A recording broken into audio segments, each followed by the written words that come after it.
Oui, bonjour à tous et bienvenue à ce deuxième jour de votre matinale pour cette autre semaine.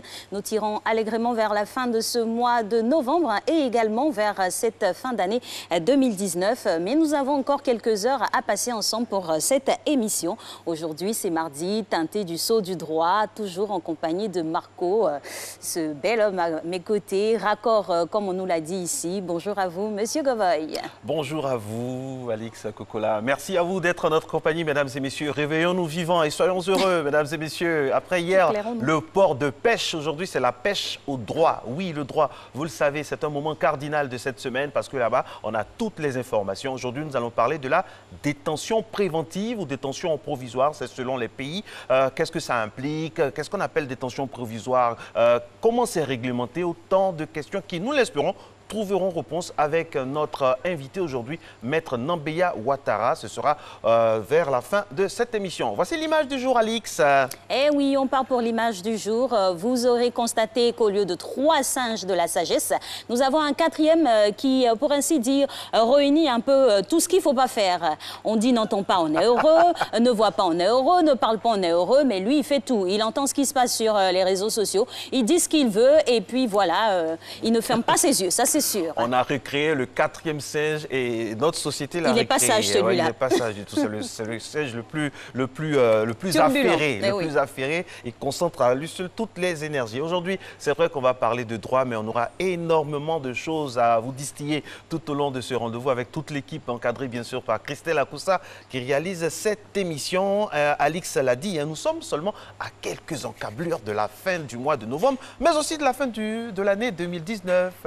Et bien évidemment, et pour ce conducteur de mardi, nous aurons encore des échanges concernant des jeux aquatiques. Est-ce que vous savez que nous avons des jeux aquatiques ici dans notre pays, mais avec un expert en la personne de M. Dion Kwasi, il est président de la Fondation des Jeux aquatiques de la ville d'Abidjan. Il nous fera aimer ces jeux-là ou découvrir pour certains, rester en notre compagnie. Et surtout, petite info concernant tout ce qui est aquatique. Vous savez, actuellement, Alix, il y a des salades d'eau douce sur le plan lagunaire de notre capitale. Alors, vous savez qu'il y a quelques années, beaucoup d'années même, des siècles, c'est comme ça que les peuples hatchans constataient qu'une année était finie. C'est le calendrier. Salade d'eau douce, voilà, c'était le calendrier à l'ancienne, quoi. Quand on voyait les salades d'eau douce sur la lagune, on se disait, ah, ça criait janvier, janvier, janvier arrive, janvier arrive. C'est ça, et on va en parler également avec nos invités. Et puis, on aura également les flashs. Régis est déjà là, il est en train de préparer son journal. Dans quelques instants seulement, nous serons à lui, ma très chère Alix. Eh oui, et on aura aussi Monsieur Barthélémy Guéconan, notre consultant qui rempile pour cette nouvelle saison au niveau de la chronique e-digital. On parlera de comment devenir influenceur. Il n'est pas rare aujourd'hui de voir que les marques s'arriment à des personnalités. Comment cela se passe? Comment devenir influenceur? Le cheminement, il nous donnera toute la panacée pour, pourquoi pas, destiller des vocations pour certains qui voudront être égéries. Oui, et influenceur, c'est un métier. C'est vrai qu'au début, on assimilait cela à de l'amusement, mais aujourd'hui, influenceur, il y a des influenceurs dans tous les pays avec des méthodes, chacun sa méthode. Et aussi, c'est compartimenté avec plusieurs créneaux, des influenceurs mode, des influenceurs informatiques, des influenceurs santé politique, nutrition, sport, tout. Il y en a de tout. Et en Côte d'Ivoire, on n'a pas à rougir parce qu'il y a énormément d'influenceurs. Influenceurs avec I majuscule au niveau mode. Moi, j'ai une influenceur que je suis au niveau mode qui me fait beaucoup de bien. J'espère que vous n'êtes pas déçus. Allez, matin bonheur avec notre très cher Régis. Ce sera dans une seconde. Mais avant, il y a des noms aujourd'hui à fêter, à célébrer. Ma très chère Alix, j'ai tombé? Oui, non, il n'est pas là. Il n'est pas tombé, mais c'est sûr qu'on pourra se renseigner au niveau du calendrier et voir le nom placardé ce jour-là, ce qui sera célébré aujourd'hui. C'est le 19 novembre 2019. Alors, Alix, qu'est-ce que vous pensez des chaînes de télé dans le monde entier qui sont déjà en mode Noël? Vous êtes plus, on prévoit, on attend, mais parce que déjà, depuis le 1er novembre, il y a des chaînes qui nous mettent dans des problèmes qui sont déjà en mode Noël. Donc les enfants aussi suivent là. Donc comment on fait? En fait, tout passe par, on va dire, l'atmosphère, la culture de ces différents pays-là. Chez nous, on attend généralement le mois même de décembre à proprement deux jours dit. avant. Voilà. Bon, on n'est pas en retard, mais ça va aussi avec nos cultures. Quand on sait qu'on a des célébrations en amont, il ne faut pas se presser. Mais à l'extérieur, c'est la magie de Noël tout le temps. À partir de novembre, on a même des calendriers de l'Avent pour attendre des chocolats. Voilà, c'est culturel. culturel, donc on peut comprendre. Vous avez dit un mot, hein, la magie de Noël. Et la magie de Matin Bonheur, c'est maintenant et ça passe indubitablement par l'info. Voici M. Régis Kofi. Matin Bonheur aujourd'hui, réalisation Christelle Akoussa. On y va.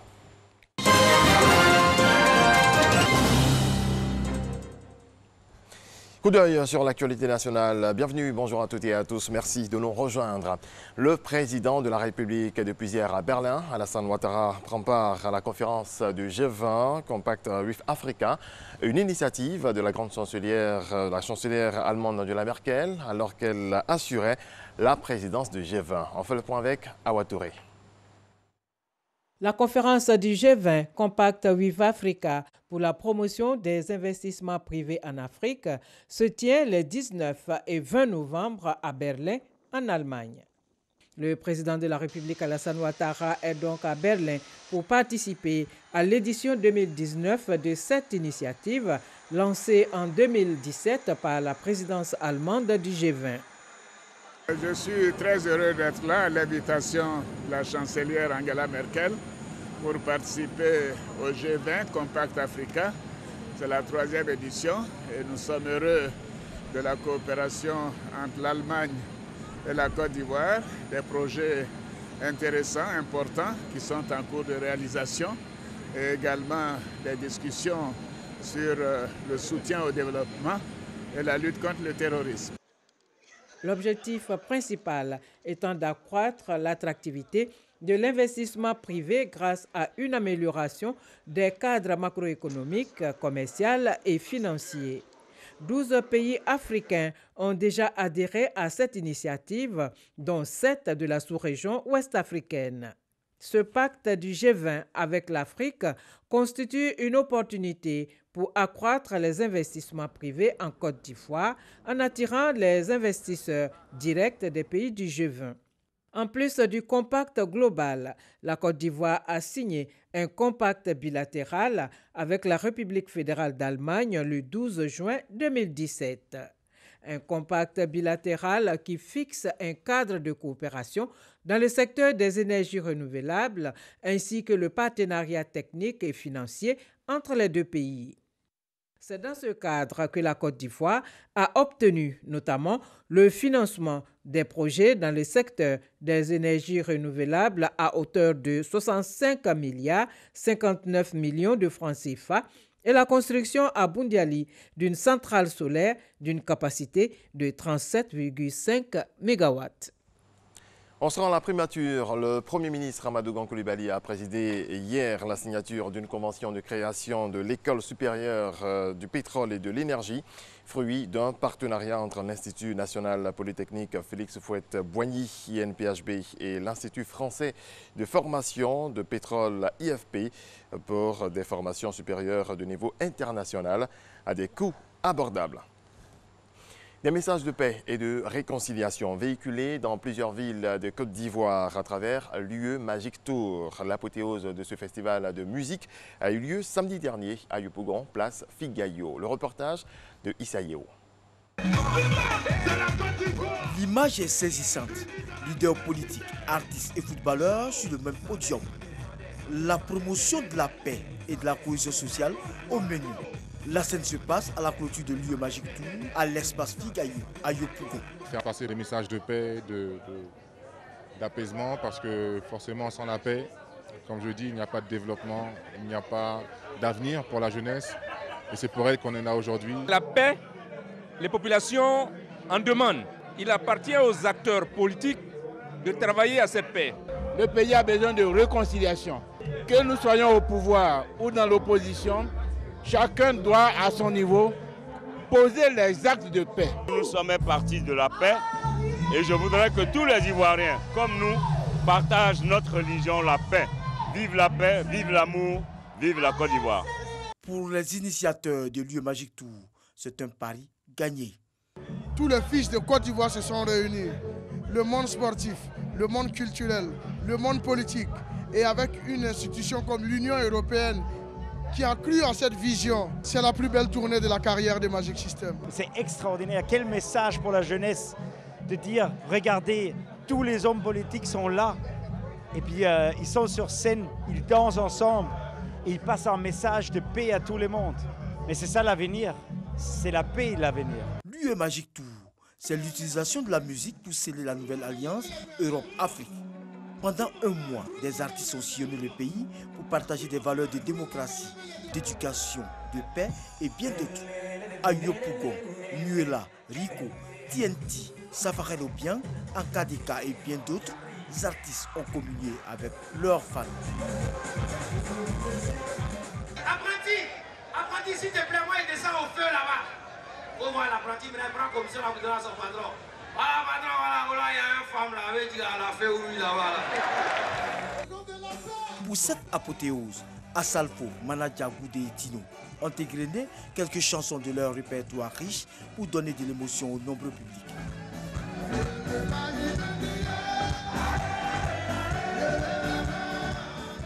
2400 km de route parcourue à travers le pays et 18 villes sillonnées. On termine en bref du football éliminatoire CAN 2021. Après leur victoire face au Niger lors de la première journée, les éléphants de Côte d'Ivoire affrontent l'Éthiopie aujourd'hui à Addis Abeba. Voilà qui marque la fin de ce point de l'actualité. On se retrouve à 6h30. Merci Régis. Et toutes nos bonnes ondes accompagnent nos pachydermes pour cette compétition. C'est où, en Éthiopie? Eh oui, Oui, Addis Abeba. Ils sont bien arrivés, hein? Ils sont très bien arrivés. La Corne de l'Afrique. On espère maintenant la victoire. Allez les éléphants, allez aussi vous chez vous à la maison, débarrassez un peu le salon, faites de la place et mettez-vous en mouvement avec notre coach cool.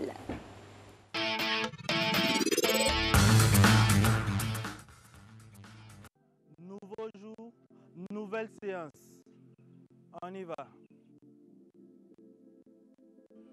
Jumping jack, que tu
À demain. Merci beaucoup, coach Koulibaly Lanzeni. C'était là les exercices de pompe, hein. C'est cadencé, un côté lent, un côté rapide. C'est tout un symbole, quoi. Prendre son temps, accélérer un peu, prendre son temps, accélérer, ça fait partie de son exercice. Ce matin, Alix, ne me distrayez pas. Mais du tout, je reste concentrée. Je ne vous connais pas que. Je reste concentrée. Vous avez aimé, c'était bien les exercices. Ah oui, c'était bien. Comme je ne cesse de le dire, on remercie aussi ses amis avec qui il exerce. Un bon casting, hein. Voilà, salut la dame qui était à côté de lui. Bon, ces séances-là. On a fait la parité, le monsieur aussi. Ça incite vraiment à s'adonner au sport, au fitness notamment. Qu'importe son gabarit, il faut y aller. Et puis les exercices donnent envie. Je rappelle, hein, pompe au niveau... il nous donne envie d'avoir envie. Envie de faire du sport. Alors, envie de manger aussi, mesdames et messieurs, ça vous dit? Nous, chaque matin, on a un petit chrono pour vous. Hein. Histoire du petit-déj. Aujourd'hui, un aliment que vous aimez, un max, quoi. Le gari. On y va.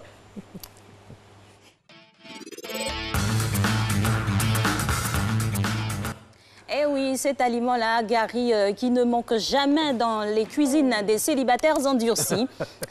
les célibataires peuvent en témoigner. Voilà, c'est une semoule de manioc même les mariés endurcis aussi sont prisée en Afrique de l'Ouest. Il se décline sous plusieurs formes, comme ça en poudre. On peut le manger comme ça, hein, à mélanger à quelques poudres de sucre. Et je rappelle les origines, hein, Ghana, Bénin, Togo, Nigeria, Ghana. Togo. On fait gonfler, quand on n'a pas assez, on fait gonfler, on met le sucre, l'arachide, tout ça. On se met dans un coin de la cuisine avec un petit shot de publicité un peu ample pour être libre de ses mouvements et après on déguste ça. Avec un peu de lait, c'est très bon aussi pour les petits-enfants. Voilà, c'est très nourrissant. Très nourrissant, exactement. Et il faut y aller, hein, le gari, ça cale comme on le dit pour toute la journée. Ça cale. Mais ne faites pas trop gonfler aussi, sinon après... Ben, comme on le dit, hein, ça cale. Si vous faites trop gonfler, vous aurez voilà, des ballonnements. Il ne faut pas abuser. Bon appétit. Et puis on espère que vous avez apprécié l'idée. Hein. Voilà, c'est une idée comme ça que vous pouvez... Petit-déj. Petit-déj. Alors, la suite, c'est pas un petit-déj, mais c'est plutôt une revue de presse. Il a scruté tous les journaux d'ici. Et bien sûr, pas d'ailleurs. C'est Renaud Okobia que nous retrouvons pour la revue de presse.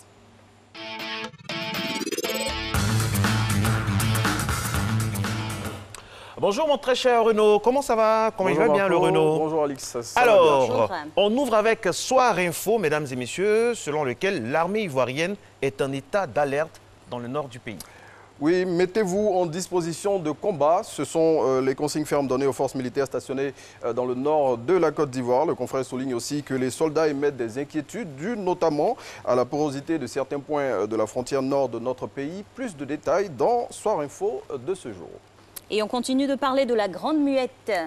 Oui, c'est avec le général Philippe Mangou qui, depuis l'Allemagne, explose à la une du quotidien Le Matin en ces termes. Les militaires ne sont plus prêts pour une autre guerre. L'ex-chef d'état-major de l'armée sous le président Laurent Gbagbo souligne « Nous avons eu à faire des choses atroces et par notre faute, notre pays a reculé de 50 ans ». Retrouvez l'intégralité de la déclaration de l'actuel ambassadeur de la Côte d'Ivoire en Allemagne dans Le Matin, le quotidien qui s'est assigné pour mission d'informer pour le rassemblement et la paix. Alors Renaud, que nous dit maintenant le patriote?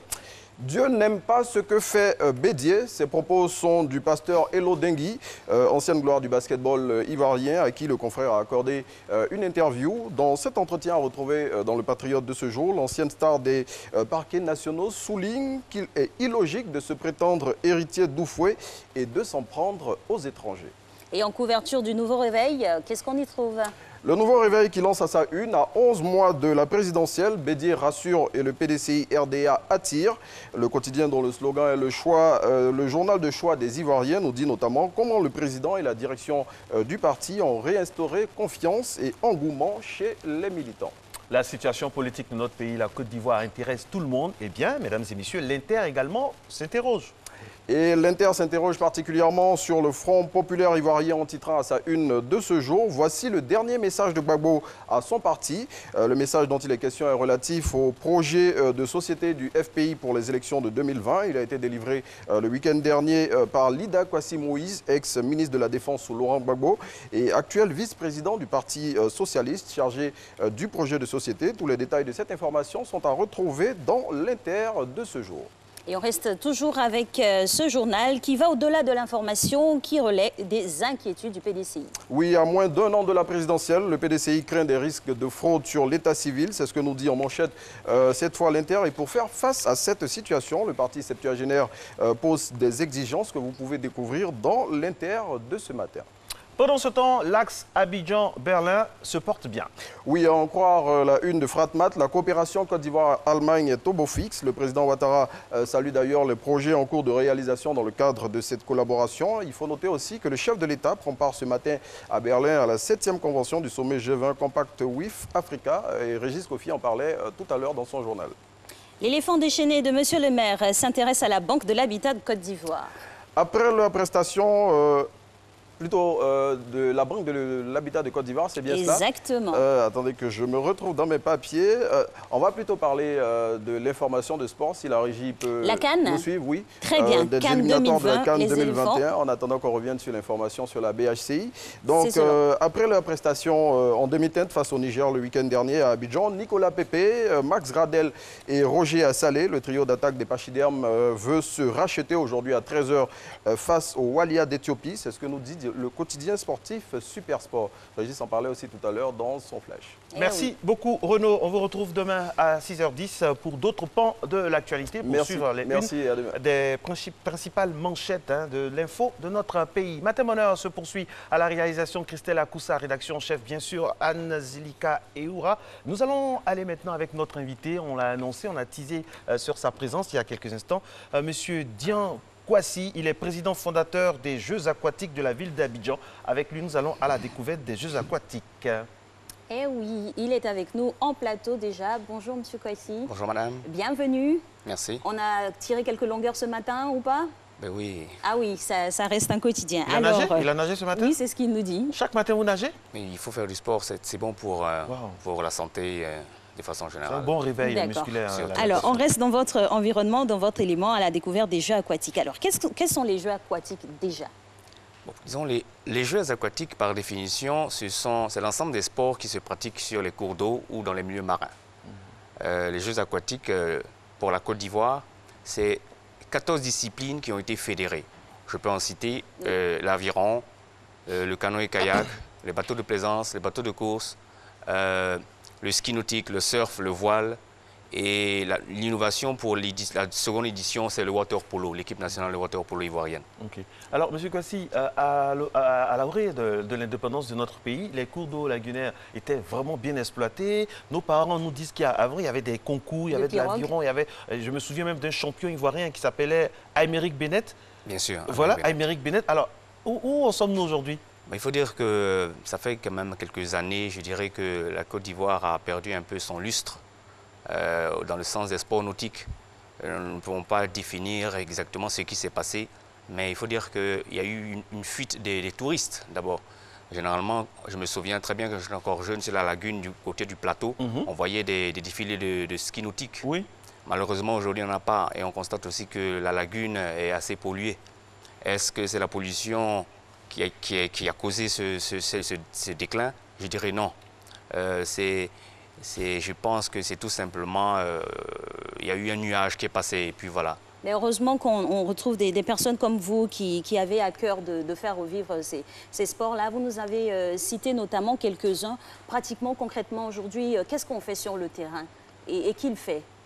Bon, il faut dire qu'aujourd'hui, ce sont des petits clubs qui sont un peu disloqués à travers la Côte d'Ivoire. Par exemple, au niveau de la pêche sportive, on sait qu'il y a par exemple Barracuda Challenge, qui est un petit club qui organise des concours de pêche. Vous voyez, c'est méconnu, ça appartient à une communauté. Et il faudrait que les Ivoiriens s'intéressent au sport nautique. Je dirais que c'est l'avenir de la Côte d'Ivoire. Il faut comprendre que l'eau est une source. L'eau est une ressource naturelle, au même titre que le café et le cacao. Et l'eau, on peut l'exploiter. La Côte d'Ivoire est remplie d'eau. Dieu nous a donné de l'eau en abondance. Oui. Alors, je crois que c'est vrai, mais comme le fait remarquer ma réalisatrice, c'est un peu cher aussi, il faut dire la vérité. C'est un sport de luxe. C'est un sport dit de luxe. Alors, comment le vulgariser, comment faire en sorte qu'il soit accessible vraiment à tous, depuis le bas âge jusqu'aux seniors? Je pense que c'est une question de sensibilisation. Il faudrait faire des campagnes. Il faudrait pousser l'Ivoirien à s'intéresser à ce type de sport. Ces sports, quand on va à l'Hexagone, ces sports sont vulgarisés. Et monsieur tout le monde s'inscrit, madame et tout, c'est des sports de tous les âges. Et en Côte d'Ivoire, nous, notre challenge, ça va être de reprendre tout à zéro, en fait. Ah, il y a du boulot. Et à ce niveau-là, comme vous le dites si bien, hein, dans toutes les villes pratiquement, on a une piscine municipale, de quoi déjà baigner les enfants très tôt voilà, dans l'eau et susciter des envies vers tel ou tel sport. Alors, aujourd'hui, vous fédérez tous ces sports-là autour de quoi? Il y a une manifestation, il y a des sensibilisations. Qu'est-ce qui se passe exactement? En fait, nous fédérons tous ces sports dans une structure qu'on appelle le comité d'organisation des Jeux aquatiques de la ville d'Abidjan. Donc, c'est tout Abidjan, c'est toutes les communes qui fédèrent. Et en principe, depuis le 12 au 30 novembre, nous avons lancé la première édition avec la participation de certains intéressés. Aujourd'hui, nous sommes à l'avant-veille de la cérémonie d'ouverture qui va se passer à Port-Boué, sur le littoral qui a été dégagé, bien sûr, entre la station Shell et le premier pont piéton. Voilà, c'est là la première base de la plateforme. Ok. M. Kassi, c'est une très bonne initiative, mais il y a ceci qui est très ivoirien de bien commencer et après de laisser. Là, vous allez, avec vos amis, organiser quelque chose qui va faire, on l'espère pour vous, tache d'huile. Après, qu'est-ce que vous avez prévu à court, moyen, long terme après cette manifestation? Après cette manifestation, notre objectif, d'abord, ça va être de présenter ces sports. Le 2, ça va être de pousser les Ivoiriens à s'intéresser à ces sports et surtout, en profiter pour pratiquer ces sports sur nos cours d'eau, constater le taux de propreté ou de dégâts qu'on a dans les eaux, lancer une campagne de sensibilisation afin que les Ivoiriens arrêtent de jeter des ordures, des détritus ou même les industriels dans la lagune. Et ensuite, nous allons nous concentrer sur la seconde édition. Cette année, on peut dire qu'on a le Canada qui vient comme observateur. Donc c'est le Canada qui est invité, avec d'autres pays qui viendront. Et puis on pense que dans l'ensemble, les Ivoiriens vont prendre conscience qu'il faudra s'intéresser à ce genre de sport et aussi préserver les océans, les lagunes, les lacs et les fleuves de la Côte d'Ivoire. Alors, M. Kwasi, la cible type, c'est quoi? C'est des professionnels, des personnes qui savent déjà se défendre dans l'eau, ou c'est la relève de demain, les enfants à qui on va inculquer cette envie-là? Absolument, comme vous le dites si bien, c'est de tous les âges. On a les amateurs qui sont les enfants et les jeunes, on a les professionnels, des athlètes qui connaissent les sports, qui sont ici, qui sont méconnus malheureusement, et avec qui ensemble, d'un commun accord, on va réveiller la Côte d'Ivoire avec les sports nautiques. Alors, M. Kwasi, il y a un fait qui est très important également qu'il faut souligner. Le fonds lagunaire de notre capitale est utilisé par des entreprises. Est-ce que ces entreprises-là ont un regard au niveau environnemental sur la qualité de l'eau? Et puis, est-ce que l'eau de la lagune, quel est le niveau de pollution de cette eau-là aujourd'hui en 2019? Il faudrait faire d'abord une analyse très approfondie. Il faudrait qu'on ait des experts. On sait qu'en Côte d'Ivoire, on a le CIAPOL. Mais je ne sais pas si le CIAPOL est outillé suffisamment pour faire des tests au niveau de nos cours d'eau, au niveau de la salinité. Et on constate déjà, c'est un fait. Hein, ils font des tests. Bon. Mais les Ivoiriens veulent savoir par rapport à les résultats. C'est vrai. Est-ce qu'on est praticable? C'est la perle des lagunes. On a la lagune partout. Mais est-ce qu'on peut, avec sa famille, aller, on peut s'immerger tranquillement? Est-ce que c'est possible? Sans danger. Il faut dire qu'il y a des endroits stratégiques où on peut s'immerger. Il y a des endroits, il faut les connaître, ces endroits. Il faut dire que la plupart des pêcheurs, les Nzima, connaissent les endroits qui sont assez propres. Même du côté de Bangerville, vers un village qu'on appelle Akanji, je sais que l'eau est propre là-bas. J'aurais même appris que les gens boivent l'eau de la lagune là-bas. Vous voyez? Il y a même des sources, des fontaines. Voilà, donc c'est pour dire que... Est-ce que les gens propriétaires de bateaux, les bateaux, bus et autres, là, que ce soit la Sotra ou bien les autres entreprises privées, est-ce que ces entreprises-là ont des activités pour faire en sorte que la lagune soit vraiment propre? Je ne pourrais pas répondre à cette question de façon ouverte, mais je pourrais dire que ça c'est notre objectif d'abord, de conscientiser ces entreprises à collecter, s'il le faut, comme nous avons mis dans notre structure, une taxe de l'eau, une police de l'eau, afin de collecter quotidiennement la somme symbolique de 500 francs CFA, de 1 $, pour collecter ces fonds afin un jour de mettre en place une usine d'assainissement en Côte d'Ivoire. Et ça, il le faut assainir l'eau. Voilà, donc c'est un défi majeur, c'est un défi national, c'est un défi étatique. Et on espère que l'État va accompagner ce mouvement de javaïste, afin qu'on prenne conscience que l'eau est notre ressource et notre source de vie. Alors, on sait que tous les sports officiels en Côte d'Ivoire sont fédérés. Il y a des fédérations aussi qui s'en occupent. Est-ce que c'est le cas pour les sports dits de jeux aquatiques? On a la fédération de natation, ça rentre dans ce canevas-là? Absolument, ça rentre dans ce cas. On a la natation, par exemple, et comme innovation, nous avons la natation synchronisée, qui est un ballet fait par des filles, ou en duo, ou en solo.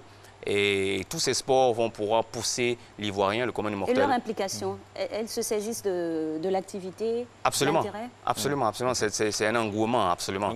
Merci beaucoup. J'aimerais bien voir l'équipe ivoirienne de natation synchronisée un jour aux Jeux Olympiques et puis revoir un peu l'épopée des Amériques, Bennett, tout ça qui, voilà, de Cathy Touré, notre collègue. Montrer quand même qu'à Abidjan et en Côte d'Ivoire, on a cette culture nautique-là héritée depuis les indépendances. Merci beaucoup d'être en notre compagnie. Merci à vous, monsieur Dian Kwasi. On vous souhaite bon vent avec toute votre équipe sympathique de gens dévoués à la chose naturelle et surtout à la chose aquatique. Je vous remercie. Allez, Matin Bonheur se poursuit maintenant, mesdames et messieurs. On se retrouve juste après ce bloc info et publicité.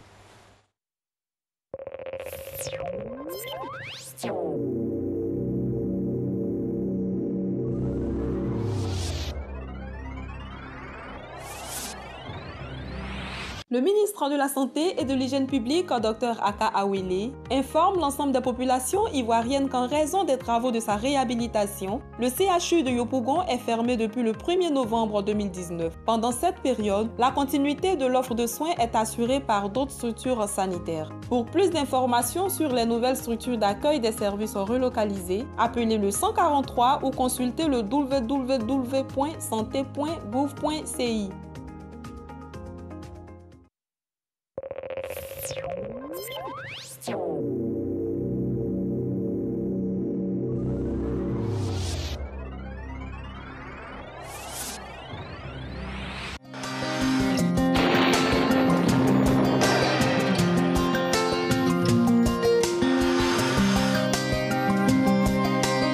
MTN, everywhere you go. Mesdames et messieurs, bonjour. La matinée débutera par un temps de brouillard ou de brume humide dans les régions de la bande centrale. Le temps sera par la suite progressivement ensoleillé. Le sud forestier et le littoral observeront un temps nuageux avec des pluies faibles localisées. Le nord sera partiellement nuageux et ensoleillé. Pour les températures, on note 24 degrés à Abidjan, 23 à Adiaké, 22 à Bandoukou, 21 à Boaké, 22 à Daloa, Dimbokro et Gagnoa, 23 à Korogo, 21 à Man, 22 à Odiéné, 23 à San Pedro, 24 à Sassandra, 23 à Tabou et enfin 21 degrés dans le district de Yamoussoukro. Dans l'après-midi, l'ensemble du pays sera ensoleillé. L'extrême nord du pays observera une sensation d'harmattan. Le sud forestier et le littoral observeront en milieu ou en fin de période des formations orageuses suivies de pluie. La bande centrale restera ensoleillée. Pour les températures, on note 31 degrés à Abidjan ainsi qu'à Diaké, 33 à Bandoukou. La ville de Boaké affichera 32 degrés. On note 33 degrés à Daloa, 34 à Dimbokro, 33 dans la région du Go, 34 dans le Poro, 33 à Man ainsi qu'à Odiéné, 31 à San Pedro. La ville de Sassandra affichera 30 degrés également pour la ville de Tabou et enfin 32 degrés à Yamoussoukro.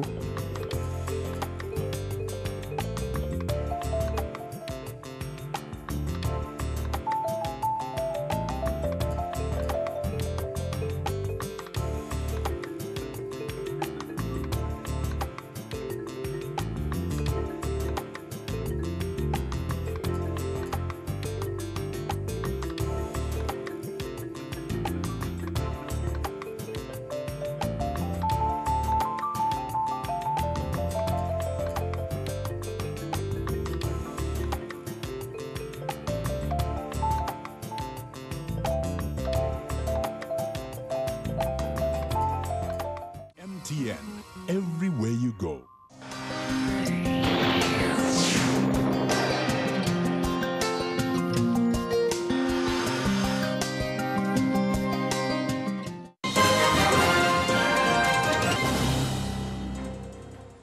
Bienvenue dans ce point de l'actualité africaine. On démarre au Niger. L'ancien président de l'Assemblée nationale et principal opposant Amar Amadou a été arrêté hier à Niamey où il était rentré jeudi.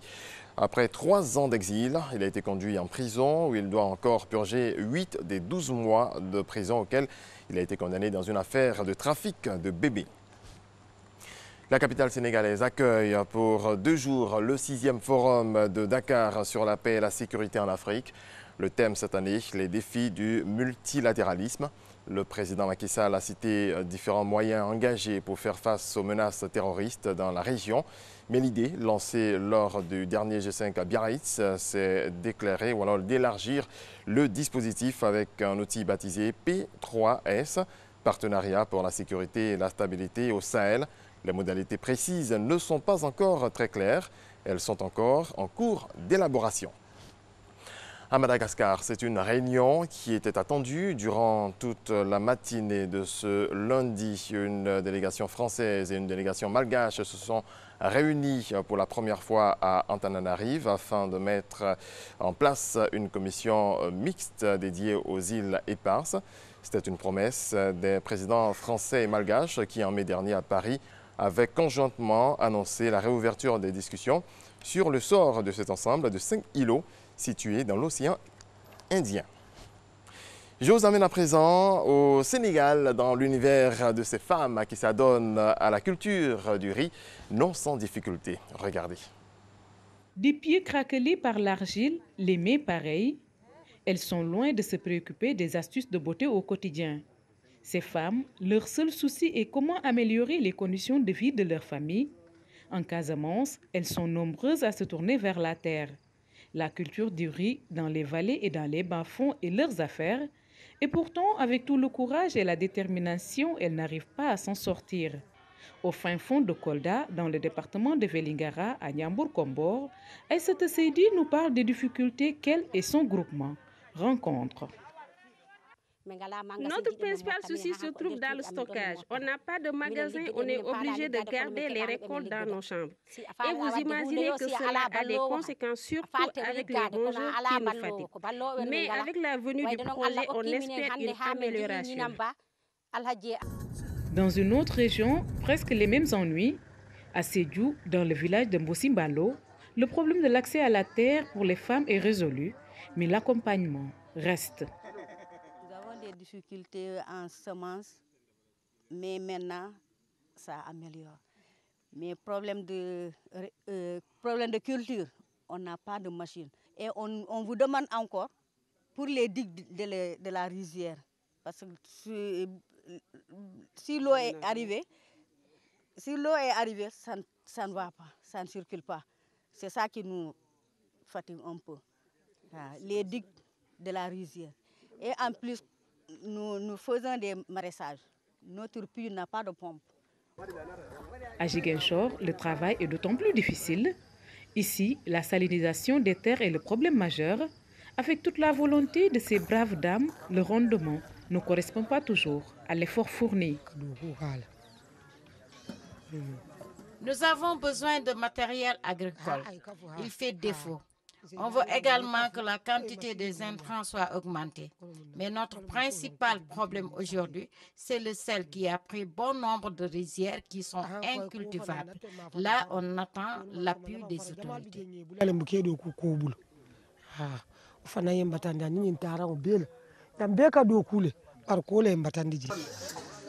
monde rural appartient aux femmes.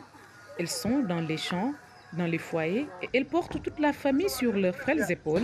Et toutes ces peines n'enlèvent en rien leur joie de vivre. Du sport football pour conclure, éliminatoire à Cannes 2021. En l'absence de son capitaine et maître à jouer Riyad Mahrez, l'Algérie a fait appel hier à son sens du combat et s'est reposé sur Youssef Belayni pour amener les 3 points de son déplacement au Botswana. Score final, 1-0. Voilà, c'est ici que prend fin ce 6h30. On se retrouve à 7h. Merci Régis Kofi, à tout à l'heure. Et nous nous basculons pour la suite de cette émission avec notre chronique e-digital. Nous avons un jingle, on parlera dans quelques instants d'influenceurs. C'est un terme qui est commun, usuel maintenant depuis l'avènement des TIC. C'est un métier, un hobby, une opportunité. Il est avec nous, M. Barthélémy Guéconan, il nous dira tout.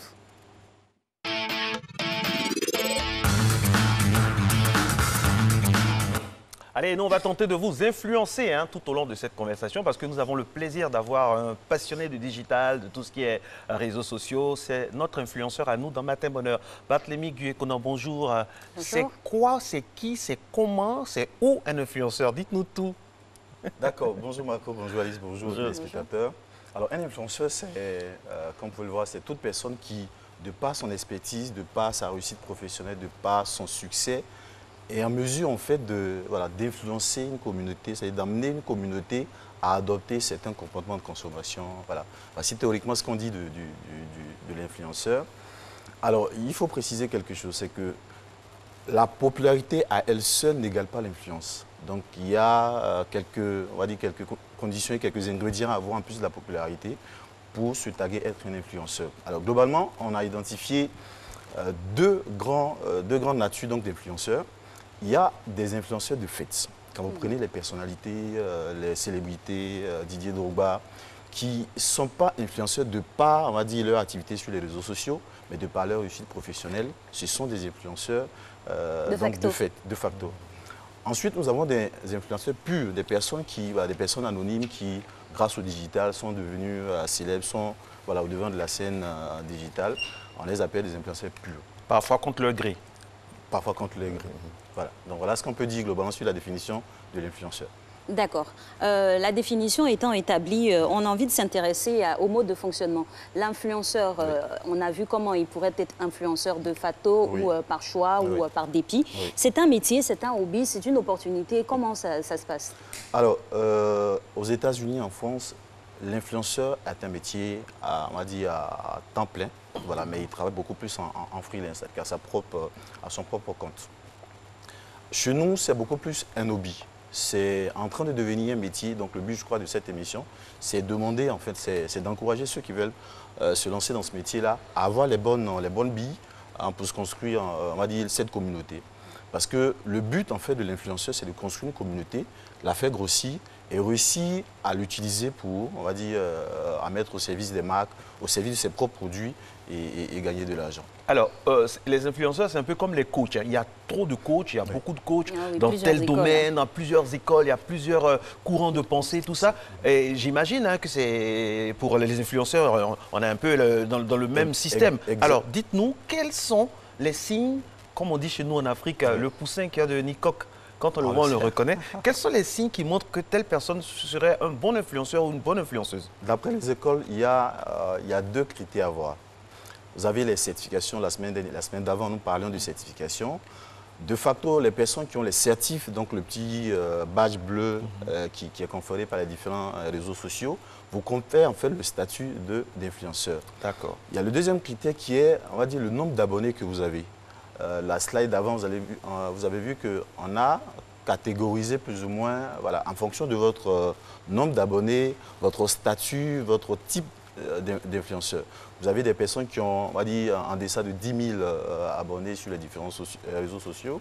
Ces personnes sont appelées des ambassadeurs.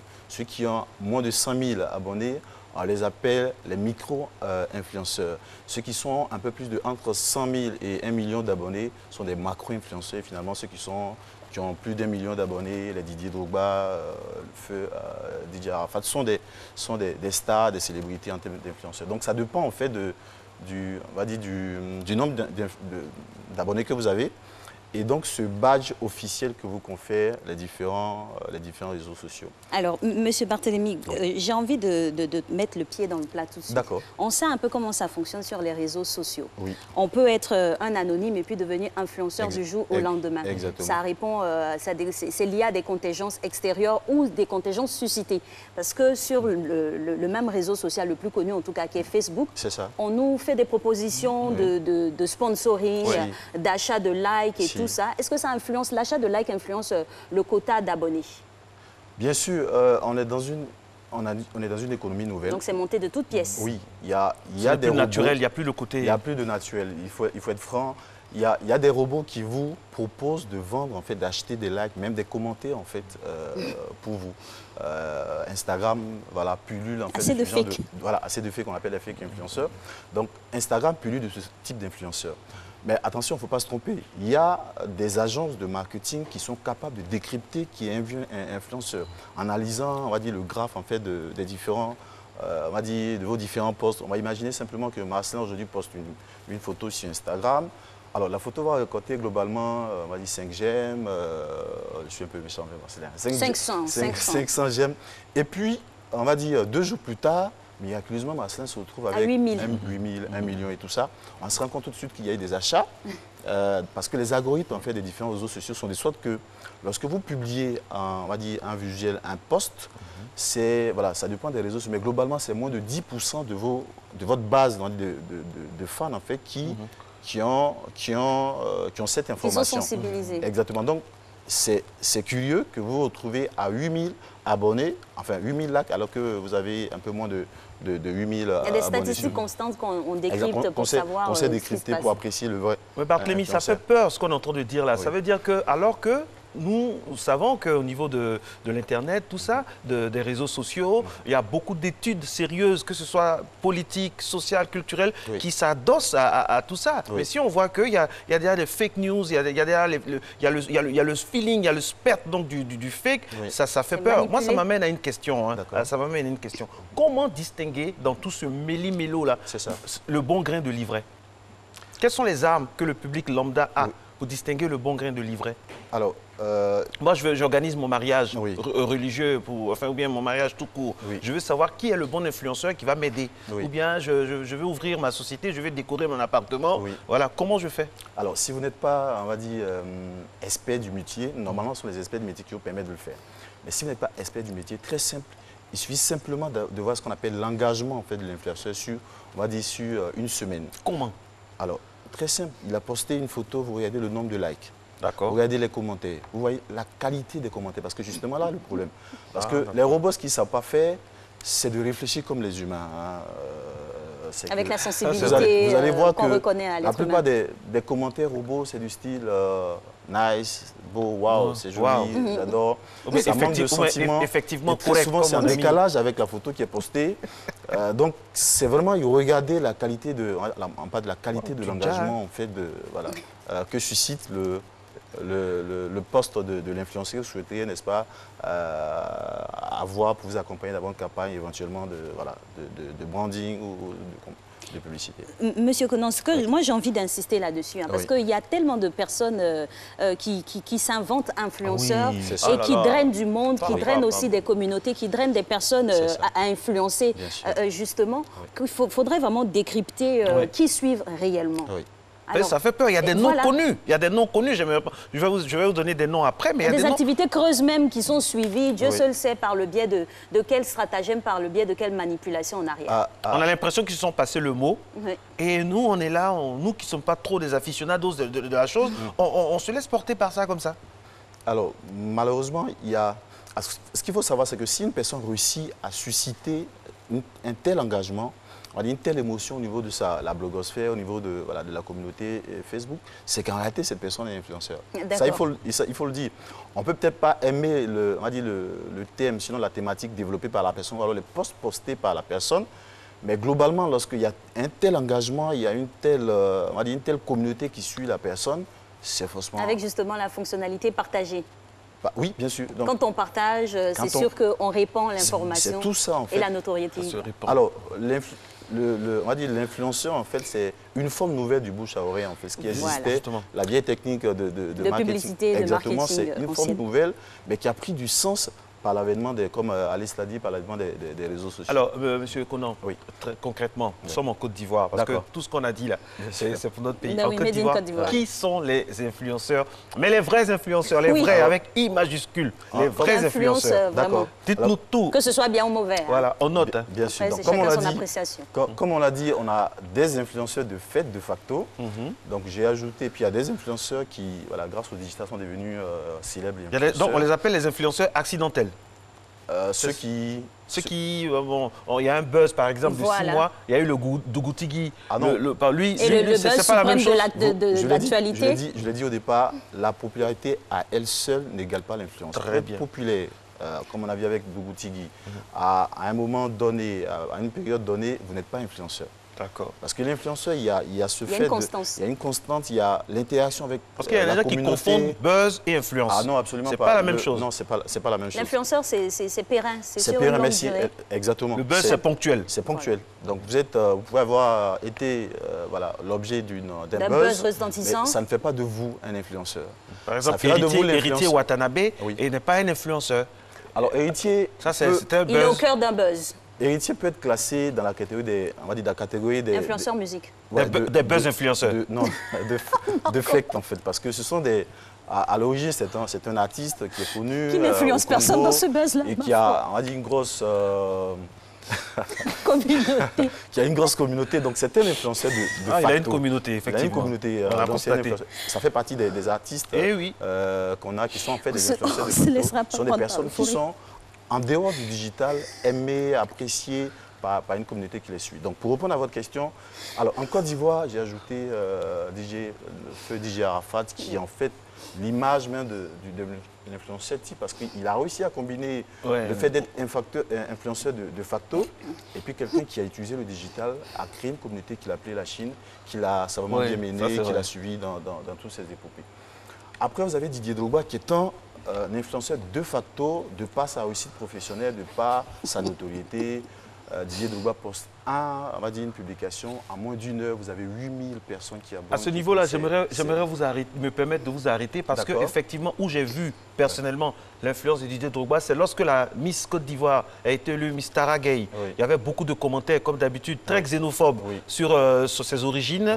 Et Didier Drogba est intervenu avec un poste et franchement, ça a équilibré les choses. Exactement. Donc, ça, c'est ça un influenceur. Un influenceur parce que grâce donc, à sa notoriété, il a réussi à faire adopter son point de vue à la base de personnes qui vous dites quelque chose de très important, adopter le point de vue de l'influenceur. C'est ça. Ça veut dire qu'il faut le suivre dans tous ses délires ou dans toutes ses réalités, dans toutes ses lucidités. Ou bien trier. Ce type d'influenceur, il a ce qu'on appelle la fascination. Vous ne pouvez pas, parce qu'il joue sur votre émotion, il ne joue pas sur votre...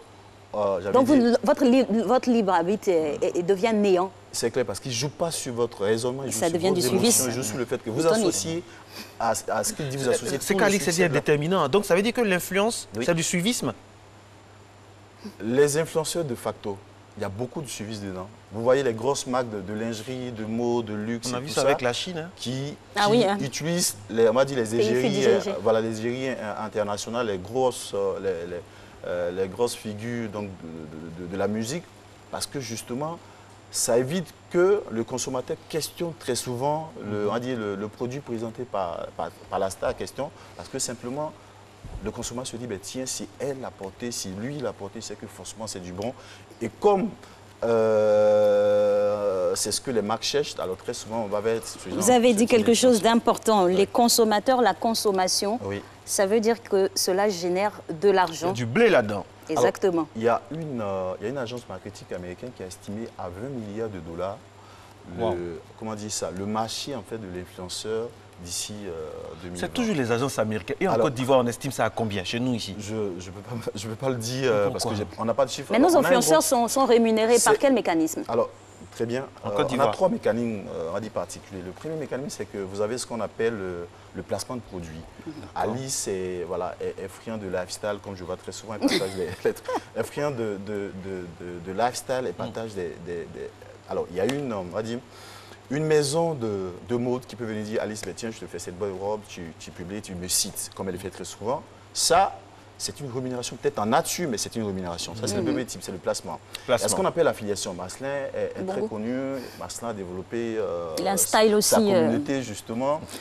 Et lui, peut-être, intervient sur la prise de parole en public. Alors, Marcelin dira, il y a des produits qui viennent lui dire, bah, écoute, Marcelin, comme tu as une grosse communauté, je te mets... conférencier. Moi, je vends des produits, l'eau minérale. Alors, ce que tu fais, tu partages l'eau minérale sur ton blog, sur ton site web. Et chaque fois qu'il y a une eau minérale qui est achetée, tu as un pourcentage. Penny dessus. Tu as un penny dessus. Donc, tu as ce type de rémunération.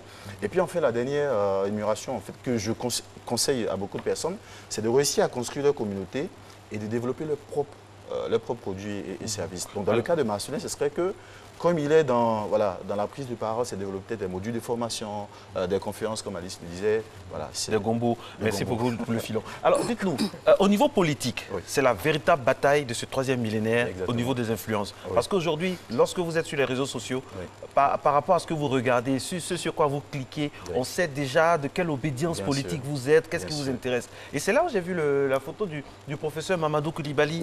Qu'est-ce qu'il vient faire ici, lui? Alors, professeur Mamadou Koulibaly, je l'ai cité un exemple parce que il a réussi en fait à adopter véritablement les réseaux sociaux.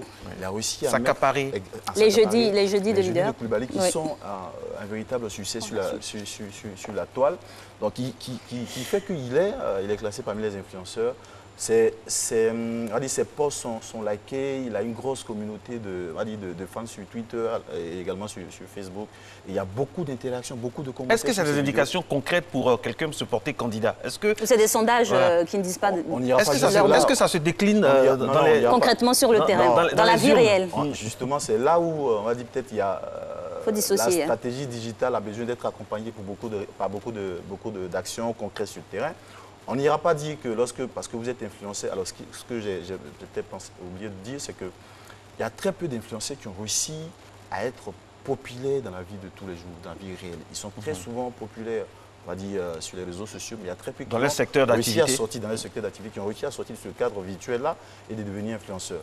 Ce qu'on demande, c'est qu'en plus du digital, que vous développez des actions concrètes sur le terrain qui font que vous arriviez qu'il y ait un brassage concret avec des personnes qui vous suivent, que ce ne soit pas au travers sur le monde du digital, qu'on se retrouve dans des salles, voilà, dans des lieux où on échange véritablement. Que ce ne soit pas seulement du star system, quoi, que ce soit le réel. Parfaitement. Ou du fake, hein. Et l'exemple typique de ce type de procédé, c'est Hassen Hayek, en fait, qui a réussi à construire son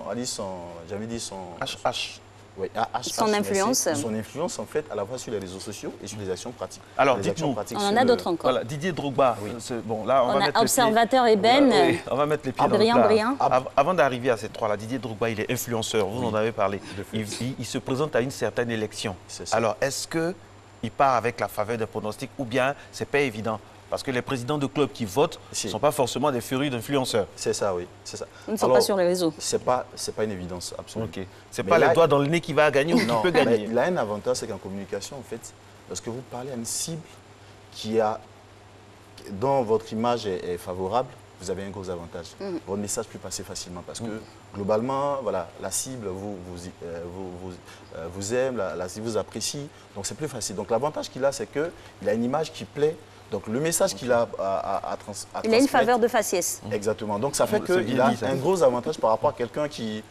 Voilà, qui est soit un inconnu lambda. Voilà. Donc, mais attention, attention, il y a eu ce piège-là. Il y a des surprises. Hein. Il y a eu des surprises à l'élection de Issa Hayatou contre Ahmad Ahmad, l'actuel président de la CAF. La CAF, pardon.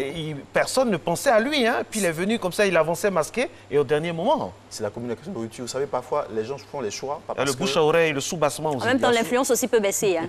Oui, il y a ça, mais parfois aussi, les gens font des choix de rupture. Ils se disent que, bon, on a suffisamment vu, on a vu ce que tu as fait, il faut qu'on essaie quelqu'un d'autre. Donc, on jette notre dévolu sur la personne, pas par rapport au programme des programmes de gouvernement, programme d'activité de la personne. Et pour l'alternance, pour le changement. Donc, il y a ça et... j'ai envie de dire, heureusement, c'est tombé sur lui en ce moment-là. Il y a d'autres personnes qu'on va voir pour l'influence aussi, grâce à la dextérité de notre réalisatrice. Observateur Eben, qui est le prototype en fait, de l'influenceur de Pur, qui a réussi à construire en fait, son influence sur les réseaux sociaux. Aujourd'hui, c'est une grosse star, un Instagrammeur hors pair, qui est suivi partout en France. Je crois que c'est sur YouTube, c'est l'un des rares Ivoiriens à avoir ses vidéos. Oui, qui a été invité par un célèbre producteur animateur du côté d'Hexagone. Et depuis, il est resté. Hein. Exactement. Vous avez 100 000 vues, par exemple, sur Instagram, qui est carrément énorme. Wow. Ensuite, il y a... Lolo Beauté. Lolo Beauté, qui est, comme je l'ai dit, influenceur... De facto. Non, pas de facto, mais pur. Okay. C'est un influenceur sur une influenceuse pure parce qu'elle a réussi à construire son business sur le digital. Et là, on a peut-être manqué de le dire, elle a réussi à créer son créneau, la voix de sa page. C'est-à-dire qu'en fait, lorsque vous voulez devenir influenceur, il y a tellement de personnes qui veulent devenir influenceurs. Il faut se démarquer. Merci. Vous devez vous démarquer. Vous avez besoin d'avoir une voix. Et choisir un secteur. Un secteur, merci. Donc, ce qu'on appelle le positionnement. Si vous imaginez que vos contenus vont intéresser tout le monde, donc les personnes de 7 à 77 ans, vous vous gourrez, il faut revoir votre positionnement. Il faut aller sur un créneau et choisir la voie. La voie de votre créneau veut dire comment vous parlez aux gens. Est-ce que vous choisissez de leur faire un petit test Il y a des expressions comme ça, tranquillement, tranquille. Voilà, et c'est exactement ça. Ou d'autres expressions qu'on pourrait dire. Hein. Les marmailleurs, il y a un peu de choses comme ça. Et c'est l'une des influenceuses qui réussit à faire des directs qui vont à près de 7000 vues. C'était extraordinaire. À ce niveau, on en a parlé hein, déjà du suivant, qui est très apprécié dans son domaine, Hassan Hayek. Oui. À ce niveau, toujours parlant des influenceurs, on peut aussi connaître le déclin. Par exemple, à la suite d'un bad buzz ou d'un mensonge avéré, comme ça a été le cas tout dernièrement. Oui, qui annonçait des choses et la réalité était tout autre. Voilà comment on gère ça? Pour ne pas tomber, comme on dit en Côte d'Ivoire. Pour ne pas tomber, c'est pourquoi il faut, c'est ce que je repose très souvent à nos influenceurs, c'est qu'il n'y a pas de ligne éditoriale, il n'y a pas quelque chose de très pensé, je dis pas très réfléchi, mais très pensé, très suivi derrière. Ça se travaille à l'instinct. Ça se travaille à l'instinct. Malheureusement, quand on est dans le gouffre, on a parfois du mal à se relever. Alors, ce qu'il faut faire, c'est de travailler l'image, en fait. En communication, on a toujours une deuxième chance. Et très souvent, ce qui marche, c'est le meilleur culpa. Je pense qu'on est... Sur le net, il y a beaucoup de sentiments, beaucoup d'émotions. Okay. Copier l'exemple Tiger Woods. Moi, j'aime les choses pratiques. Les Ivoiriens savent, concrètes. Ouais. Alors, voici un exercice pour vous. D'accord. Héritier Watanabe avec la sextape, tout le monde sait que ça dérange tout le monde. Vous conseillez Héritier Watanabe, qui est un influenceur aussi. Avant ça, on reconnaît tous son talent musical. Là, quel est ce que vous concoctez pour lui pour que son influence revienne à I majuscule? Parce que là, c'est I très minuscule en ce moment. La première chose, c'est le mea culpa. Voilà. Il fait une vidéo, il s'excuse. Il s'excuse auprès de toutes les femmes, la femme qui l'a offensé, pas les déclarations que j'ai dû voir sur les réseaux sociaux. Je crois que beaucoup sur les réseaux sociaux, c'est pas vrai. Il faut aller aussi à la source de l'information et que ça se fasse par la personne et non pas des relais, des avatars et autres. Exactement. Alors, la tactique... Donc, il fait une vidéo. Il fait une vidéo où il s'excuse. Il nous reste 2 minutes. Il fait une vidéo où il s'excuse, où il présente ses excuses. Alors, la mentalité américaine voudrait qu'il fasse une conférence de presse où il explique ce qui s'est passé réellement. Nous, notre un peu francophone, ça ne passera pas. Donc, l'idée, c'est de s'excuser et de faire, j'ai envie de dire... Main honorable. En main honorable et surtout, rester pendant un bon bout de temps. Rester pendant un bon bout de temps dans les actions peut-être sociales, de ne pas prendre la parole voilà, tout de suite, mais laisser ses actions parler, se concentrer sur sa musique et laisser le buzz se tasser. Parce que malheureusement, les personne ne peut pas oublier du jour au lendemain ce qui s'est passé. Donc, ça avait beaucoup plus de temps que les choses vont se tasser. Oui. Merci beaucoup. Le temps, on en parle, le temps qui nous est imparti avec vous est terminé. On espère que vous, à la maison, vous avez mieux appréhendé le concept de l'influence et tous ces démembrements pour vous orienter vers un secteur ou un autre pour être influenceur. Nous, on part maintenant pour les matins d'Isaac. Non, on n'a pas les matins d'Isaac aujourd'hui. On partira donc pour la pub et le dernier flash de Régis Kofi.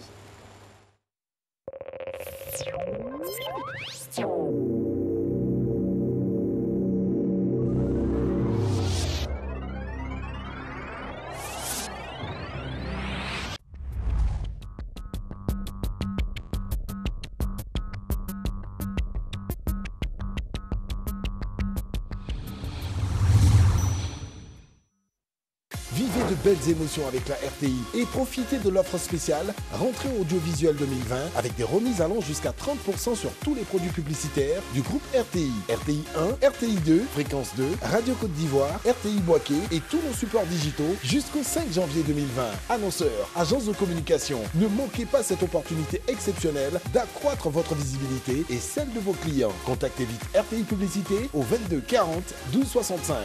RTI Publicité, la régie proche des annonceurs.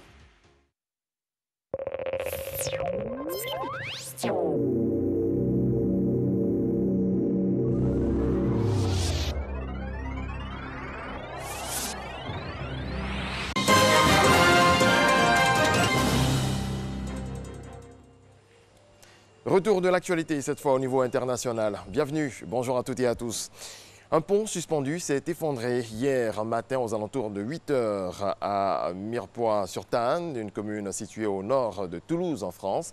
2 véhicules étaient engagés sur l'ouvrage. Leurs occupants sont tombés dans la rivière Tarn. Une adolescente de 15 ans et le chauffeur d'un poids lourd sont décédés. Des dizaines de manifestants hongkongais assiégés par la police dans un campus ont réussi hier à s'enfuir après une nouvelle menace d'intervention de Pékin pour régler la crise politique dans le territoire autonome du sud de la Chine. Retranchés dans l'université polytechnique de Hong Kong, actuel bastion de la contestation, ces protestataires sont descendus en rappel d'une passerelle puis ont été récupérés sur une route en contrebas par des personnes à moto. De nombreuses manifestations de soutien à l'ancien président se tiennent toujours dans le pays, suivis parfois de violents affrontements avec des forces de l'ordre près de la passe à El Alto. Ces partisans d'Evo Morales ont bloqué le dépôt pétrolier qui alimente la capitale. Le nouveau président du Sri Lanka, Gotabaya Rajapaksa, prête serment dans un temple bouddhiste actant le retour au pouvoir du puissant et redouté clan des Rajapaksa après une élection présidentielle marquée par un vote polarisé. Un fourgon transportant 50 migrants africains a fait irruption à toute vitesse hier à Ceuta en cassant une grille au niveau d'un poste frontière entre cette enclave espagnole et le Maroc. 50 personnes, dont des hommes, des femmes et des enfants d'Afrique subsaharienne, voyageaient dans le véhicule. Le conducteur de la camionnette a été arrêté. Emirates, la plus grande compagnie aérienne du Moyen-Orient, a signé un contrat de 16 milliards de dollars, soit 8 000 milliards de francs CFA, pour l'achat de 50 Airbus 350-900 pouvant contenir 314 passagers. C'est ce qu'a annoncé hier son président, Sheikh Ahmed Ben Saïd. Le réseau mondial d'Emirates comprend plus de 158 destinations dans 84 pays. Sa flotte est composée de 267 gros porteurs, dont plus de 100 Airbus 380. Voilà, c'est la fin de ce tour de raison de l'actualité. Merci à toutes et à tous de votre attention. Très belle journée à vous. Merci à vous, très cher Régis. On vous retrouve avec beaucoup de plaisir demain, toujours avec la même verve, bien sûr, au service de l'info. Mesdames et messieurs, nous poursuivons et nous allons terminer dans une trentaine de minutes cette émission. Aujourd'hui, vous le savez, c'est le droit, l'état de droit et l'état du droit sont en tout cas les thématiques que nous abordons au moins une fois par semaine à Matin Bonheur. Et ça arrive tous les mardis. Rediffusion donc le samedi sur RTI 1. Merci d'être en notre compagnie et surtout d'accueillir Maître Nambeya Arthur Ouattara. Avec lui, nous allons parler aujourd'hui d'un sujet qui déchaîne d'énormes passions, la détention préventive. C'est juste après ça.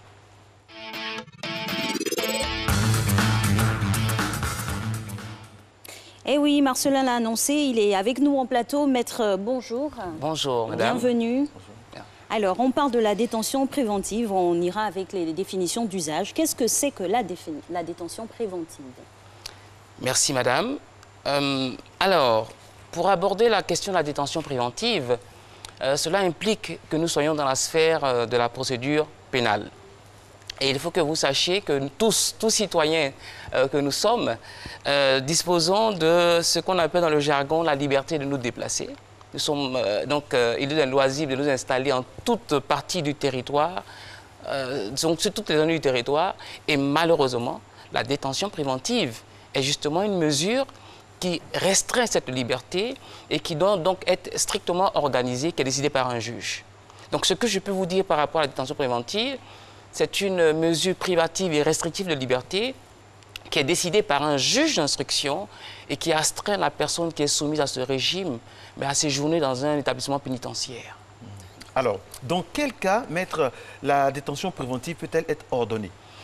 Alors, du point de vue du Code de procédure pénale, il faut dire que nous sommes aujourd'hui sous l'empire d'un nouveau Code de procédure pénale qui astreint donc toute personne potentiellement inculpée à être placée sous mandat de dépôt, donc à séjourner au sein d'un établissement pénitentiaire dans les hypothèses où cette personne serait soupçonnée d'avoir commis un crime, un délit.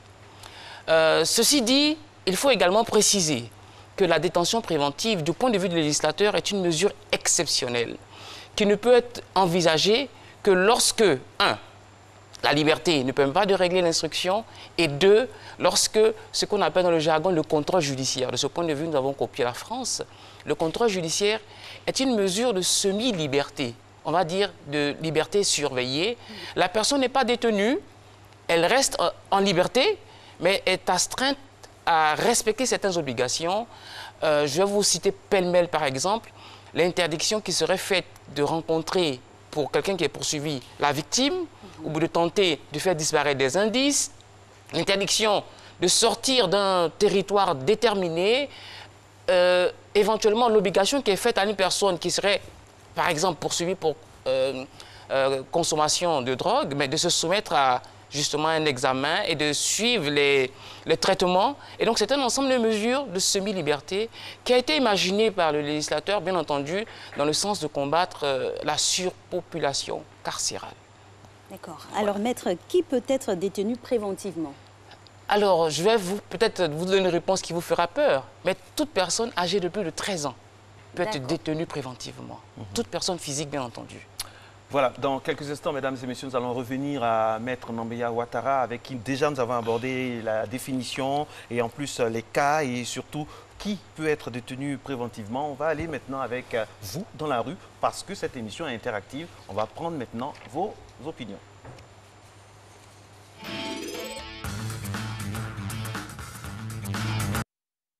La détention provisoire, c'est une privation de liberté temporaire en attendant de passer un jugement et de situer les responsabilités pour une condamnation ou une relaxe. Voilà. Maintenant, une personne tente toutefois être jugée. Bon, la sentence n'est pas encore tombée et puis on maintient la personne. Ça, c'est une détention provisoire. La détention définitive, c'est quand lorsque la sentence est tombée et on maintient la personne. C'est lorsque une personne est tenue en garde à vue pour le temps d'avoir les éléments nécessaires, les preuves nécessaires en vue de pouvoir définitivement le condamner. Et c'est une mesure exceptionnelle. Donc c'est-à-dire que le juge restreint la liberté de la personne pour les nécessités de l'enquête. C'est ce qu'on appelle la détention préventive. C'est quelqu'un qui est en prison, pas pour longtemps. Ça pour quelques temps, bon après, bon, il va sortir. Si c'est réglé au tribunal, il va sortir. C'est détenir quelqu'un et ce qui n'est pas effectif provisoirement, c'est-à-dire c'est en attendant. C'est tenir la personne hors usage, c'est-à-dire le mettre à l'écart. Comme on parle de prisonniers, par exemple, détenus. Bon, pour moi, la détention provisoire, c'est lorsqu'un individu est enfermé temporairement suite à certaines accusations, le temps qu'on puisse voir si les accusations sont fondées ou pas.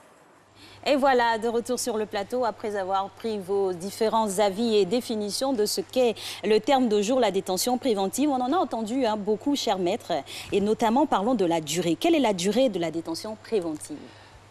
Alors, s'agissant de la durée de la détention préventive, les dispositions pertinentes du Code de procédure pénale nous disent qu'en matière de délit, la détention préventive est de 6 mois et en matière de crime, la détention préventive est de 8 mois. Ceci dit, si je vous le dis tel quel, je ne vous dis pas forcément la vérité, puisque le même code a prévu des hypothèses de prolongation. Et donc, s'agissant de délit, le 6 mois, et le juge d'instruction est habilité à prolonger d'une nouvelle période de 6 mois afin qu'on aboutisse finalement à 12 mois.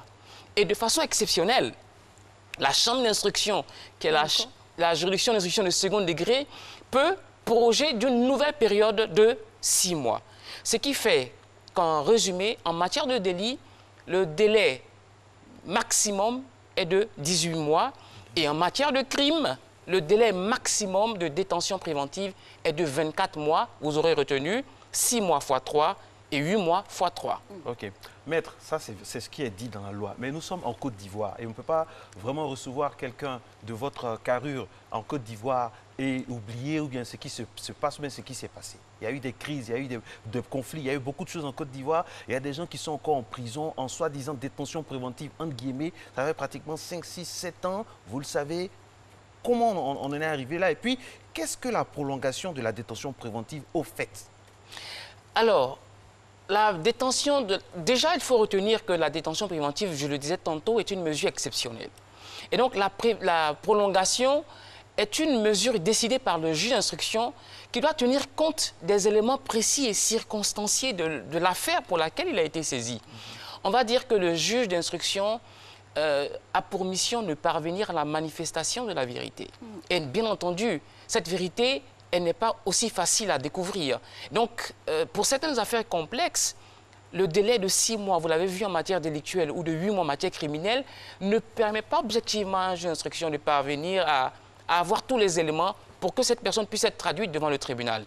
Et malheureusement, et fort malheureusement quelquefois, ces délais se trouvent dépassés. Mais nous sommes aussi en phase de transition. Nous sommes sous l'empire d'une nouvelle loi qui est venue insister sur les délais stricts. À mon sens, lorsque le législateur a prévu ces 3 délais donc de détention préventive et de prolongation, c'est-à-dire de 18 mois et de 24 mois, cela voudrait dire que le juge d'instruction, de certaine façon, est obligé de terminer son instruction durant ces délais. Sinon, à l'expiration de ces délais, la personne est en détention injustifiée et donc doit être mise en liberté d'office. D'office étant entendu que sans qu'il y ait de demande, dès qu'on arrive à ces délais, ces personnes doivent être élargies et donc rentrer chez elles. Et dans ces cas, la procédure, ce serait quoi? Que son avocat, l'avocat du détenu se saisisse par le biais d'une demande formelle ou le détenu en prison décide de sortir aujourd'hui parce qu'il a atteint le deadline, comme on le dit. Alors, exactement. Alors, de ce point de vue, à toute hauteur de l'instruction, l'inculpé et son conseil sont en droit de demander la liberté provisoire. En pratique, la liberté provisoire n'intervient pas avant l'interrogatoire au fond. En réalité, je vais vous expliquer, quand le juge d'instruction est saisi, en réalité, il n'a pas de maîtrise sur le dossier. Il reçoit un dossier qui vient des officiers de police judiciaire et il est saisi sur initiative du procureur de la République. À ce stade, par rapport aux faits qui sont reprochés à une personne, le juge d'instruction n'a pas le recul pour apprécier certains éléments. Il vient d'être saisi, il n'a que des procès-verbaux d'enquête. Et donc, il doit, lui, en tant que super enquêteur, parce que le juge d'instruction est considéré du point de vue de la procédure pénale comme un super enquêteur, il doit rechercher l'ensemble d'éléments et c'est justement à cette occasion qu'on se retrouve dans cette configuration de détention préventive, malheureusement. Maître, est-ce qu'en Côte d'Ivoire, il y a des abus de détention préventive, oui ou non? Forcément, il y en a. Forcément, il y en a. Forcément, il y en a parce que, de prime abord, les justiciables ont une grave méconnaissance de leurs droits. Deuxièmement, il y a quand même, il faut le reconnaître, une insuffisance des personnels judiciaires par rapport au nombre de dossiers.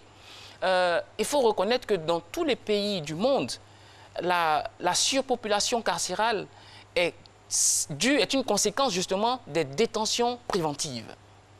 Et donc nous sommes en équation. Que faut-il faire? Faut-il laisser tout le monde en liberté provisoire, quitte à ce que des preuves puissent disparaître? Faut-il systématiquement mettre des personnes en détention préventive? C'est une équation qu'il faut pouvoir gérer au cas par cas. Mais forcément, il existe des cas où il y a eu des abus, malheureusement, soit parce que très souvent, les délais de détention préventive sont largement expirés, soit parce que des personnes ont été, en griffe, oubliées, parce que de temps des affectations des juridictions, des juges, le dossier est ouvert par un magistrat qui est affecté ailleurs, son successeur n'a pas forcément tous les éléments. Alors en réalité, vous comprenez que le seul élément d'alerte, c'est de constituer un avocat qui lui viendra de façon répétée interpeller donc le juge d'instruction et éventuellement le procureur de la République sur des cas d'abus constatés. Mais toujours est-il que le Code n'a pas prévu ou n'a pas fait obligation de constituer un conseil. Le prévenu dispose de la latitude, depuis la maison d'arrêt ou depuis le lieu d'incarcération, de saisir le juge d'instruction en appelant au respect de ses droits, parce que nous sommes tous, malheureusement, et nous sommes passibles d'être mis tous en détention préventive. Justement, dans le développement que vous venez de faire par rapport à l'oubli éventuel d'un détenu en expiration de détention préventive, cela ne constituerait pas une violation même de ses droits? Quand même, quand on est en prison, on a quand même des droits en tant qu'être humain. Si, bien entendu. Il ne faut pas oublier qu'on parle de détention préventive dans le cas d'une personne inculpée, c'est-à-dire d'une personne qui n'est pas condamnée. Il s'agit d'une personne qui est certes poursuivie et donc nous sommes en train de rechercher la vérité afin de savoir si elle doit être traduite ou pas devant un tribunal. Cette conciliation des deux intérêts manifestement qui s'opposent engendre malheureusement des dégâts. Mais toujours est-il que, s'agissant de l'inculpé, c'est le combat que nous, avocats, menons. C'est-à-dire, on est d'accord que tous les inculpés ne sont pas des enfants de cœur. Oui. Mais il ne faudrait pas aussi tomber sous une griffe forme caricaturale de dire tous les inculpés sont forcément des coupables. Non, tout inculpé est innocent jusqu'à ce que sa culpabilité ait été démontrée par une juridiction répressive. Il y a quelque chose d'étrange dans cette affaire, parce qu'en même temps, on dénonce la surpopulation carcérale et en même temps, on a un recours systématique au mandat de dépôt. C'est quand même curieux dans un pays qui aspire vraiment à un état de droit et un état du droit. Oui, je le constate avec vous. Et nous sommes sous l'empire d'une loi nouvelle qui a été prise depuis décembre 2018. Et malheureusement, dans certains cas, on constate que la pratique ancienne est restée, puisque avant, sous l'empire de l'ancien code de procédure pénale, la liberté était le principe, la détention l'exception. Ouais, c'est vrai. Aujourd'hui, la liberté reste toujours le principe, le contrôle judiciaire et la détention sont les exceptions. Et bien entendu, on ne doit recourir à la détention préventive que lorsque le contrôle judiciaire ne permet pas de régler certains objectifs de l'instruction. Alors, vous parlez de liberté en exception ou de détention préventive. Comment empêcher justement le placement en détention préventive? Oui, alors, en réalité, pour l'empêcher, c'est bien délicat. Alors, comment ça se passe? Une personne est convoquée par un juge d'instruction. Cette personne est inculpée. Alors, l'inculpation consiste à lui notifier les faits qui lui sont reprochés, mais bien entendu, avant de lui notifier les faits, à vérifier son identité. Et dès que cette notification des faits lui est faite et lui est notifiée, bien entendu, est faite, donc le juge peut unilatéralement décider de décerner mandat. Et c'est là que, on va dire, tout devient... Le monde s'effondre. Oui. C'est que du jour au lendemain, une personne comparaît libre et puis se retrouve mise en détention préventive. C'est un combat que nous menons. Nous plaidons devant les juges d'instruction. Le code a prévu que nous puissions en débattre, mais malheureusement, dans la pratique, le débat, il est vraiment déséquilibré. Maître, vous êtes, je rappelle aussi, enseignant, donc j'imagine que vos étudiants regardent. Et ce que vous dites est très important parce que, alors, finalement, qu'est-ce qu'on fait? Est-ce que ce n'est pas par rapport à un problème de traçabilité? Parce que si on veut à tous les coups circonscrire les mouvements comme ça, c'est parce que dans nos pays, on n'a pas de problème de traçabilité. Oui. On n'a pas de problème, on n'a pas de garantie. Parce que les gens peuvent aller d'un côté à un autre, vraiment... S'évader, voilà. S'échapper, exactement. Se soustraire à la loi. C'est tout le débat que nous faisons devant les juges d'instruction, c'est la notion de garantie de représentation. Qu'est-ce qu'une garantie de représentation? Et sur les 25 millions d'habitants que nous sommes en Côte d'Ivoire, combien de personnes sont dignes d'être en griffe, de fournir ce qu'on appelle dans le jargon des garanties de représentation? Remarquez que la grande majorité de nos concitoyens sont en informel.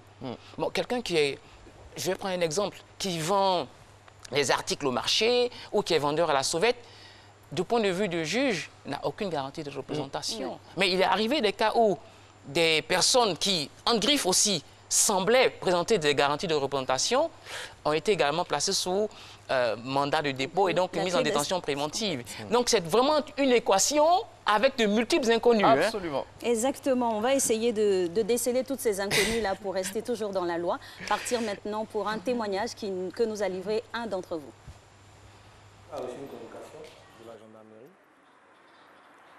On l'accusait d'avoir vendu un véhicule pour quelqu'un et avoir versé tout l'argent. Voilà, le montant s'élevait à 1 million. La voiture a été vendue à 1,5 million. Le monsieur dit qu'il a reçu les 1,5 million, mais il avait dit que c'était 1,7 million qu'il devait percevoir. Donc ce dernier a reçu une convocation de la gendarmerie et il allait répondre. Il est resté, on l'a gardé parce qu'il n'a pas pu s'exprimer, il n'a pas pu trouver les mots justes pour pouvoir s'en sortir. Et le gendarme a trouvé mieux de l'enfermer. Voilà. Et il est resté gardé là. Et puis ils l'ont déféré. Donc maintenant, on est en train de voir par voies et moyens pour essayer de le faire sortir, pour qu'il ait une liberté provisoire pour qu'on puisse au moins prendre un avocat pour pouvoir suivre l'affaire. C'est compliqué pour la famille parce qu'il faut courir pour aller nourrir ses enfants et s'occuper de sa femme, sa grande-mère qui n'est pas bien portante. Voilà, c'est un peu ces charges-là. Mais vous pouvez faire les enquêtes, vous allez dans les commissariats, bien dans les gendarmeries, vous allez voir. Quelqu'un vient porter plainte, on l'écoute. Mais pour lui donner une convocation, il faut vraiment entendre les deux parties. Il faut bien analyser. Mais c'est du favoritisme. Parce que je connais Conan, qui est MDL. Je vais le voir, je lui explique un problème, lui me donne une convocation. Et puis on vient, on prend la personne et puis on le met derrière les barreaux. Absolument, ça c'est vrai. Hein. Trop de familles sans nouvelles, hein, sans question, hein, simplement de membres de leur famille, bien sûr, qui sont en détention préventive. Et puis, il y a ce recours systématique là qui gêne. Je rappelle que Madame la secrétaire d'État, même le garde des Sceaux, tout le monde prend ce problème à bras le corps. Nous poursuivons donc la discussion avec Maître Nambeya. Vous avez vu un peu ce témoignage-là et qui nous amène à une question. Comment mettre un terme à la détention préventive? Bien entendu, le Code de procédure pénale a prévu un ensemble de moyens pour obtenir en griffe la liberté provisoire.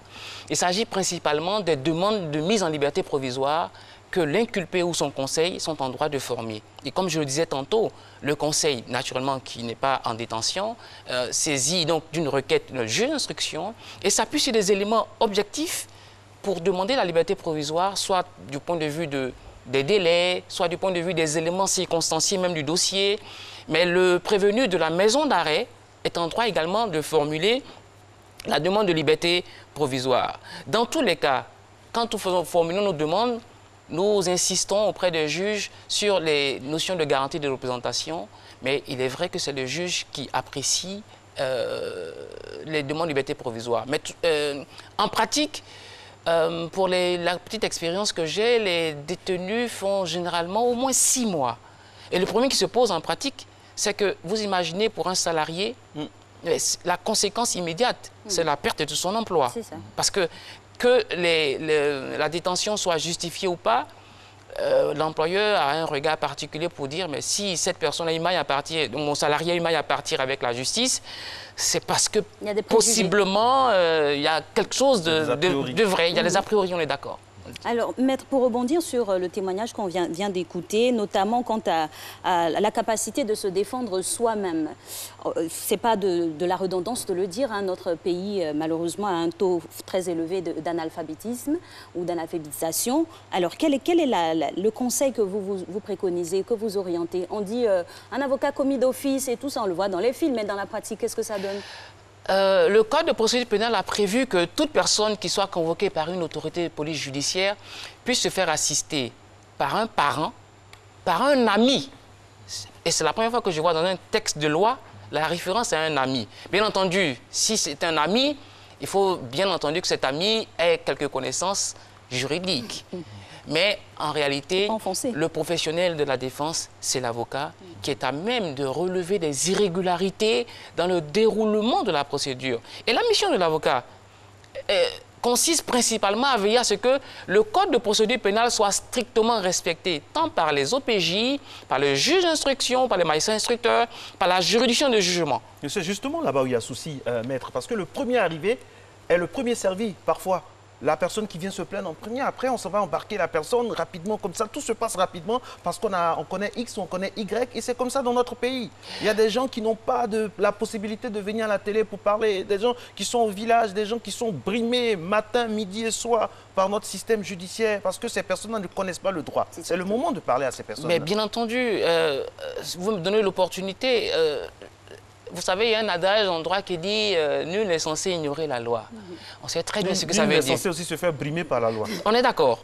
Alors, vous voyez que dans la configuration qui est la nôtre, hein, on a affaire à des autorités. D'abord, le premier contact avec la force publique, c'est avec la police judiciaire qui est composée par la police nationale et la gendarmerie nationale. Tout à fait. Ce sont les autorités de police judiciaire qui agissent sous le contrôle et sous la direction du procureur de la République. Et bien entendu, ces organes, ces autorités de police judiciaire sont censés agir conformément à la loi. Et il se trouve que malheureusement, comme dans tout corps de métier, il existe quelques abus. Mais pour répondre à ces abus, je pense que la constitution d'un conseil permet d'éviter justement ce type d'abus. Il est arrivé des cas où, ayant constaté des abus dans la garde à vue, parce que la garde à vue est une mesure restrictive de liberté, bon, qui n'a pas la même force que la détention préventive, mais qui est décidée par un OPJ dans le cadre de l'enquête et qui doit être strictement respectée. 48 heures renouvelables une fois, 2 fois en matière de stupéfiants et sous le contrôle strict du procureur de la République. Il nous est arrivé en tant que professionnels d'interpeller, de nous rapprocher du procureur de la République pour dire « Attention, je suis constitué pour un client qui est en garde à vue depuis 5 jours, depuis 6 jours, depuis 7 jours. » Parce qu'en réalité, je vous ai dit, c'est 48 heures renouvelables une fois et 2 fois en matière de stupéfiants. Alors, Maître, quand on est dans cet état des faits et dans ce cheminement-là, quand on constate un vice de procédure, quelle est la conclusion? C'est la liberté d'office?